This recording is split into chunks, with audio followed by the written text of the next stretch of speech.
నేను గతంలో కూడా చెప్పినా మళ్ళీ చెప్తున్నా, రామాయణంలో విశ్వామిత్రుడు తపస్సు చేసినప్పుడు మారీచుడు సుబాహుడు మారీచుడు సుబాహుడు అనే రాక్షసులు ఆ తపస్సును భగ్నం చేయాలని, అదేవిధంగా వాళ్ళు తయారు చేసిన అమృతాన్ని రాహు కేతు తాగేసేయాలని, అమృతం తాగితే ఎప్పటికీ బతుకుండొచ్చని, అట్లా పురాణాలలో రాక్షసులు ఉండేటోళ్ళు మారీచులు సుబాహులు రాహువు కేతువు ఇట్లాంటి వాళ్ళని తయారు చేసి మా ప్రభుత్వానికి ఉసిగొల్పడము మీ పెద్దరికానికి మంచిదా? చంద్రశేఖరరావు గారు, మీరు ఆలోచన చెయ్యండి. మేము మిమ్మల్ని ఏం అనుమానించి మీ పట్ల మేము అభ్యంతరకరంగా వ్యవహరించింది ఏం లేదే. రాష్ట్ర అవతరణ దినోత్సవానికి మా అధికారికంగా మేము ప్రోటోకాల్ మిమ్మల్ని ఇన్వైట్ చేయడానికి వచ్చినాం. రేపు డిసెంబర్ 9 నాడు తెలంగాణ తల్లి విగ్రహావిష్కరణ ఉంది సచివాలయంలో. మా హైదరాబాద్ ఇన్ఛార్జ్ మినిస్టర్ పొన్నం ప్రభాకర్ గారు, ఇతర శాసనసభ్యులు స్వయంగా వెళ్ళి ప్రధాన ప్రతిపక్ష నాయకుని ఆ కార్యక్రమానికి ఆహ్వానిస్తారు. మీరు రాండి. ఇది మనందరం కలిసి చేసుకునే పండగ, మనందరం కలిసికట్టుగా ఉన్నామని కనిపించే పండుగ. తమిళనాడు ఒకసారి చూడండి, ఎన్ని రాజకీయాల్లో ఉన్నా స్టేట్ ఇష్యూ వస్తే తమిళనాడులో ఉండే 39 మంది ఎంపీలు ఒక్కటై ఢిల్లీ మీద కొట్లాడి ఆ రాష్ట్రానికి రావాల్సిన నిధులు, జల్లికట్టు వాళ్ళ సాంప్రదాయబద్ధమైన ఒక అంశం వచ్చినప్పుడు మూకుమ్మడిగా అందరు ఏకమై నించోని నిలబడి కొట్లాడి తమిళనాడు వాళ్ళు వాళ్ళకి కావాల్సినవి రాబట్టుకుంటున్నారు. ఆ స్ఫూర్తి తెలంగాణలో ఎందుకు కొరవడుతుంది? పార్లమెంటు సమావేశాలు వచ్చినప్పుడు ప్రతిపక్ష నాయకుడితో మీరు కూడా రాండి, మన ఎంపీలకు దిశ నిర్దేశించేద్దాం. 17 మంది లోక్సభ సభ్యులు, 7 మంది రాజ్యసభ సభ్యులు, 24 మంది సభ్యులకు మనం ఒక ఎజెండా ఇచ్చి కేంద్ర ప్రభుత్వంతో రాబట్టుకోవాల్సిన నిధుల కోసం ఒక మంచి సాంప్రదాయాన్ని నెలకొల్పుదాం. చంద్రశేఖరరావు గారు, మీకు మేము నచ్చినా నచ్చకపోయినా, మీరు ఇష్టపడకపోయినా, ఒకవేళ మీకు మనసులో బాధ దుఃఖం ఏదైనా ఉన్నా ప్రజలు ఒక తీర్పు ఇచ్చిండ్రు. ఈ ప్రజాస్వామ్యంలో ప్రజా తీర్పే గొప్పది. నిజాం మాత్రం ఇష్టపడి రాజ్యాన్ని భారత ప్రభుత్వానికి పండిత్ జవహర్లాల్ నెహ్రూ వల్లభాయ్ పటేల్కి అప్పచెప్పిండా? నిజాం ఏమి ఇష్టపడలేదు కదా. ప్రజా తిరుగుబాటు వచ్చినప్పుడు, ప్రజలు స్వేచ్ఛ కోరుకున్నప్పుడు తప్పని పరిస్థితుల్లో తలవొగ్గవలసిన పరిస్థితులు నిజాం ప్రభువుకే తప్పలేదు. ప్రపంచంలోనే ఆగర్భ శ్రీమంతుడు నిజాం, అత్యంత శక్తివంతుడు.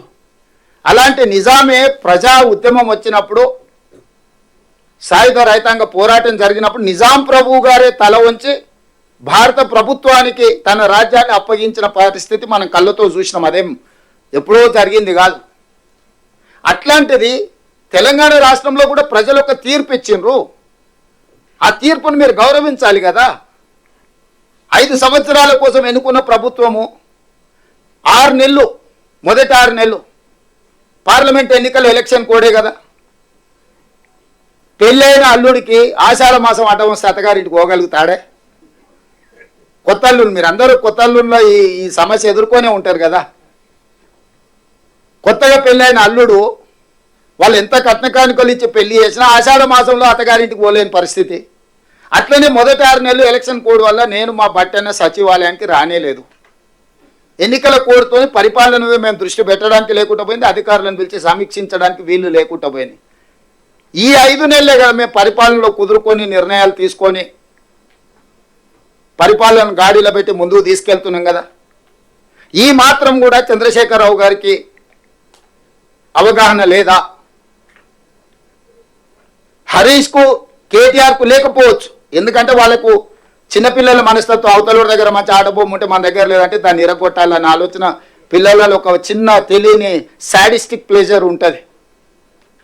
మీరు పార్కులలో పోయి చూస్తే తెలుస్తుంది, లేకపోతే స్కూల్లో పిల్లల దగ్గర మన పక్కోడి దగ్గర మంచి ఆటబొమ్మ ఉంటే వీడు దాన్ని గుంజుకోనికి ట్రై చేస్తాడు, వాడు ఇవ్వకపోతే వీడు దాన్ని పలగొట్టి వెళ్ళిపోతాడు, ఎందుకంటే నా దగ్గర లేదు వాళ్ళ దగ్గర ఎందుకు ఉండాలని. హరీష్కు కేటీఆర్ గారికి సాడిస్టిక్ ప్లెజర్ ఉండొచ్చు. మాకు లేని అధికారం వీళ్ళ దగ్గర ఎందుకు ఉండాలి, బట్టి గారి దగ్గర ఎందుకు ఉండాలి, రేవంత్ రెడ్డి దగ్గర ఎందుకు ఉండాలి, పొంగులేటి శ్రీనివాస్ రెడ్డి దగ్గర ఎందుకు ఉండాలి? ఉండొద్దు. దాన్ని ఎట్లో గట్లా ఇరగొడదామో పలగొడదామో అని వారికి ఆలోచన ఉండొచ్చు, ఎందుకంటే అట్లాంటి దుందుడుకు స్వభావం ఒక వయసులో ఉంటుంది. కానీ అన్ని అనుభవాలు ఉన్న చంద్రశేఖరరావు గారు వాళ్ళను పిలిచి కూర్చోబెట్టి తప్పు అని చెప్పాలి కదా. మీరు అందరు తల్లిదండ్రులు మీ పిల్లలు పడిపోయి తప్పు చేస్తే మీరు టీచర్ పిలిచి మీ పిల్లవాడు ఇట్లా చేస్తుండే మీరు మీ పిల్లలకి మీరు మంచి చెప్పుకుంటలేరా? నేను నా మనవాడికి చెప్తుంటా, స్కూల్లో పోయి ఏదన్నా ఇట్లా అట్లా చేస్తే అట్లా చేయద్దా, తప్పు నాన్న, సమాజంలో మనం మంచిగా ఉండాలి, మనం ఇతరులకు కష్టం నష్టం కలిగి చేద్దాం నేను నా మనవాడికి చెప్తున్నా. మీరు మీ పిల్లలకి చెప్పాలి కదా చంద్రశేఖరరావు గారు అని నేను అడుగుతున్నా. ఎటమటంగా వ్యవహరిస్తే ఇది వారికి క్షేమం కాదు, రాష్ట్రానికి కూడా మంచిది కాదు. ఎటమటంగా వ్యవహరించినప్పుడు చట్టం తన పని తాను చేసుకుంటూ పోతుంది.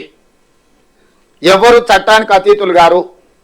డాక్టర్ బాబాసాహెబ్ అంబేద్కర్ పేదవాడి నుంచి ప్రధానమంత్రి వరకు ఒకే ఓటు హక్కు ఇచ్చి, ఒకే రకమైన చట్టాన్ని ఇచ్చి, ఒకే రకంగా అందరినీ దేశంలో ఉండే ప్రతి పౌరుడు సమానము అని వారు రాజ్యాంగం రాసిపోయినరు. దాన్నే మనం ఈ 75 సంవత్సరాల నుంచి అదే బైబుల్గా, అదే భగవద్గీతగా, అదే ఖురాన్గా, అన్ని మతాలు దాన్నే ఒక ఆదర్శంగా తీసుకొని, రాజ్యాంగాన్ని ఆదర్శంగా తీసుకొని ముందుకు వెళ్తున్నాము. ఈ సచివాలయాన్ని కూడా మా ఒత్తిడితో డాక్టర్ బాబాసాహెబ్ అంబేద్కర్ గారి పేరు పెట్టాల్సిన పరిస్థితి చంద్రశేఖరరావు గారికి వచ్చింది. అక్కడ కూర్చొని నేను చెప్తున్నా, ఈ తెలంగాణ రాష్ట్రము 29 రాష్ట్రాలలో ఒక మంచి సాంప్రదాయాలు ఉన్న రాష్ట్రంగా తీర్చిదిద్దుదాము. మా ప్రభుత్వము మిమ్మల్ని గౌరవిస్తుంది, ప్రతిపక్ష నాయకుడిగా గుర్తిస్తుంది. మీరు మీ బాధ్యత నెరవేర్చండి. ఒకవేళ మీకు ఏదన్నా మమ్మల్ని కుర్చీలలో చూడడం మీరు నామోషిగా ఒకవేళ మీరు ఫీల్ అయితే కొంతకాలం మమ్మల్ని స్వేచ్ఛగా పనిచేయనియండి. ప్రతిరోజు మీరు చేసే తప్పులను, ఈ తప్పులను సరిదిద్దడం పక్కన పెడితే ఆ అప్పులను మోయడానికి నడువు వంగిపోతుంది. రాష్ట్రం మొత్తం ప్రజల ఉద్యోగస్తులకు 6,500 కోట్లు జీతభత్యాలు ఇస్తే ఆయన చేసిన అప్పులకు అసలుకు మిత్తికి 6,500 కోట్లు ప్రతి నెల కట్టాల్సి వస్తుంది. మేము చేసిందే 52,000 కోట్ల అప్పులని మేము విడుదల చేస్తే 1,00,000 కోట్ల అప్పులు చేసిందని బుకాయిస్తాడు. అంటే ఇట్లాంటివన్నీ కూడా ప్రతిపక్ష పార్టీగా మీకు మంచిది కాదు. మీరు 10 సంవత్సరాలు ప్రభుత్వంలో ఉన్నారు. మీరు ఈ 10 సంవత్సరాల పరిపాలనలో మీరు చేసిన తప్పులను సవరించుకుంటూ, మీరు చేసిన అప్పులను కట్టుకుంటూ పరిపాలన గాడిన పెట్టాలనుకుంటున్నాము. ఈరోజు ఇందిరమ్మ ఇండ్లు కేటాయించడం ద్వారా, అదేవిధంగా ప్రతి మండల కేంద్రంలో ఒక మోడల్ హౌస్ కట్టడానికి అనుమతి ఇస్తున్నాం. ఎందుకంటే ఏ విధంగా కట్టుకోవచ్చు, ఒక మోడల్ హౌస్ ప్రతి మండల కేంద్రంలో కడితే పేదలు వచ్చి ఆ మోడల్ హౌస్ను చూసుకున్నారనుకో, ఎందుకంటే వాళ్ళకి స్వేచ్ఛ ఇచ్చిన వాళ్ళు కట్టుకోవడానికి. అదే సందర్భంలో మండల కేంద్రంలో ఒక మోడల్ హౌస్ కడతాం, ఇందిరమ్మ మోడల్ హౌస్. దాన్ని చూడడం ద్వారా వాళ్ళు ఎట్లా ప్రతి ఇంచ్ ఎట్లా ఉపయోగించుకోవచ్చో, ప్రతి ఇంచ్ వాళ్ళ ఇంట్లో వాళ్ళు ఎట్లా వినియోగించుకోవచ్చో, వాళ్ళ కిచెన్ కానీ, బెడ్రూమ్ కానీ, అటాచ్డ్ బాత్రూమ్ కానీ, హాల్ కానీ ఏ రకంగా మెటిక్యులస్గా డిజైన్ చేయించవచ్చో, మంచి సాంకేతిక నైపుణ్యం ఉన్న ఆర్కిటెక్ట్స్తో కొన్ని డిజైన్ చేసినాం. ఇక్కడ డిజైన్స్ కూడా మేము ముందర డిస్ప్లే చేసినాం. వాటిని చూసుకోవడం, ఇట్లనే కట్టాలనే నిబంధన లేదు, కానీ ఎట్లా కట్టుకుంటే బాగుంటుందో కూడా ఒక మోడల్ హౌస్ ప్రతి మండల కేంద్రంలో నిర్మించాలని నిర్ణయం తీసుకున్నాం. నిరుపేదలకు ఎవరైనా మండల కేంద్రానికి వచ్చినప్పుడు ఆ మోడల్ హౌస్ను చూసుకొని పోయే విధంగా ఏర్పాటు చేస్తాం. ఇది ఒక మంచి కార్యక్రమం. మిడ్మానేరు ప్రాంతానికి కేసీఆర్ గారు అల్లుడు సిరిసిల్ల రాజన్న వేములవాడ పోయినప్పుడు మాట ఇచ్చిండు, మీ ముప్పు గ్రామాల అల్లుడే ముఖ్యమంత్రి అయ్యాడు, మీకు ఇస్తున్నాం ఇండ్లు అని. ఇవ్వలే, కానీ నేను ఇచ్చిన 5,000 ఇండ్లు మన పోయి. అంటే వారు చెయ్యలేని విషయాలను మేము పరిష్కరిస్తున్నాము. మేమేం గొప్పగా కూడా చెప్పుకుంటలేము, బాధ్యత అనుకుంటున్నాం. గొప్పల కోసం చెప్పడం లేదు. బాధ్యతను మేము ఏ విధంగా నిర్వహిస్తున్నామో మీకు అందరికీ వివరిస్తున్నాము. మా బాధ్యతను మమ్మల్ని నెరవేర్చనియండి. మొదటి సంవత్సరం ఉత్సవాలలో మీరు పాల్గొనండి. వారికి ఈ వేదిక మీద నుంచే పొన్నం ప్రభాకర్ గారికి సూచన చేస్తున్న ప్రోటోకాల్ ఆఫీసర్స్ కూడా కల్వకుంట్ల చంద్రశేఖరరావు గారు సమయం తీసుకొని ప్రధాన ప్రతిపక్ష నాయకుడు, అదేవిధంగా భారతీయ జనతా పార్టీ అధ్యక్షుడు కేంద్ర మంత్రి కిషన్ రెడ్డి గారికి, బండి సంజయ్ గారికి ప్రత్యేకంగా పొన్నం ప్రభాకర్ గారే ప్రోటోకాల్ ఇన్ఛార్జ్ కింద మినిస్టర్గా వారు వెళ్ళి వారికి ప్రత్యేకంగా ఆహ్వాన లేఖలు అందించి ఈ కార్యక్రమంలో పాల్గొని, ఎందుకంటే ఈ పండుగ అందరి పండుగ, ఇది ఒక కాంగ్రెస్ పార్టీదో ఇంకోరిదో కాదు, ఈ ప్రభుత్వం అందరిది. ఈ సంక్షేమం అందరిది, ఈ రాష్ట్ర అభివృద్ధి అందరిది. ఇందులో అందరూ భాగస్వాములు కావాలి, అందరినీ భాగస్వాములు కావాలని నేను పిలుస్తున్న 7, 8, 9 తారీఖుల్లో ఈ సచివాలయ ప్రాంగణం, నెక్లెస్ రోడ్డు, బుద్ధ పూర్ణిమ ప్రాంతం, ఇదంతా కూడా కంప్లీట్గా తెలంగాణ సంబరాలు జరుగుతాయి. 3 రోజులు సాయంత్రం పూట ఒక కార్నివాల్, ఒక అద్భుతమైన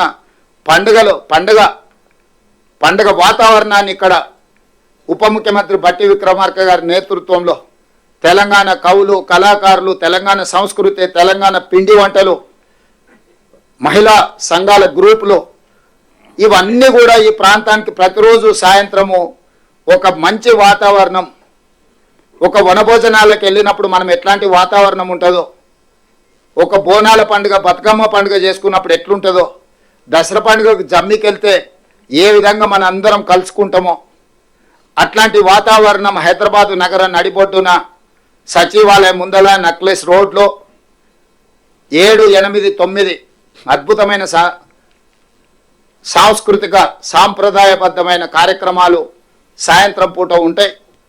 అందరూ ఆహ్వానితులే, తెలంగాణ వాళ్ళే కాదు, ఇతర రాష్ట్రాలు, ఇతర దేశాల వాళ్ళు కూడా మన సంస్కృతిని, సాంప్రదాయాలను, మన పిండి వంటల రుచులను చూడడానికి ఇక్కడికి రావచ్చు. ఒక గణేష్ నిమజ్జనం జరిగినప్పుడు ఇక్కడ ఎట్లాంటి వాతావరణం ఉంటుందో అట్లాంటి వాతావరణం ట్యాంక్ బండ్ మీద ఉండాలి అని, మనందరం కలిసి పండుగ చేసుకోవాలని, ఈ పండుగ అందరిది, పండుగలో అందరూ పాల్గొనాలి, ఇంక్లూడింగ్ మీడియా మిత్రులు కూడా. మీరు కూడా మీ కుటుంబాలతో వచ్చి సాయంత్రం పూట కొంత సమయం కుటుంబానికి ఇవ్వండి. ఎప్పుడు ఉద్యోగం చేసుడు, స్క్రోలింగ్లు పెట్టుడు, బ్రేకింగ్ న్యూస్లు పెట్టుడు, ఈ టెన్షన్ నుంచి కొంత బయటపడండి. ఎప్పుడు టెన్షన్లు ఉంటే ఆరోగ్యం తొందరగా దెబ్బతింటుంది.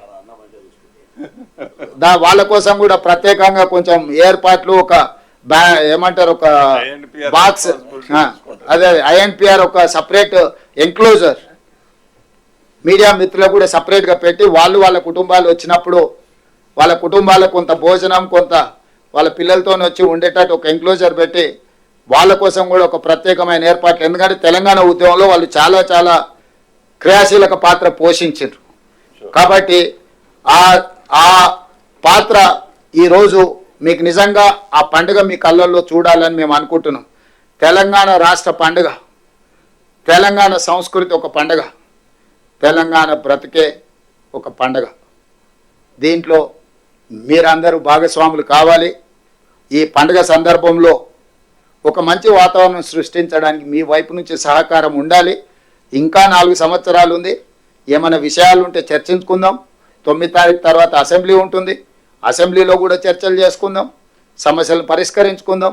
అన్ని రకాలుగా మీ అందరి సహకారాన్ని కోరుకుంటూ ఈ ఇందిరమ్మ ఇండ్లు గ్రామాలలో పండుగ చేసుకోవాల్సిందిగా కోరుకుంటూ మీ అందరి దగ్గర సెలవు తీసుకుంటున్నాను. దయచేసి అందరూ కూర్చోండి ఒక నిమిషం. జాతీయ గీత ఆలాపన ఉంది. అంతకుముందు I request VP Gautam IAS to propose vote of thanks. Honourable CM గారు ఈ పండుగలో అద్భుతమైన కొటేషన్ ఇచ్చారు. తెలంగాణ బతుకే ఒక పండుగ అని అందరం చప్పట్లు కొట్టి ఆనందాన్ని వ్యక్తం చేద్దాం. గౌతమ్ గారు.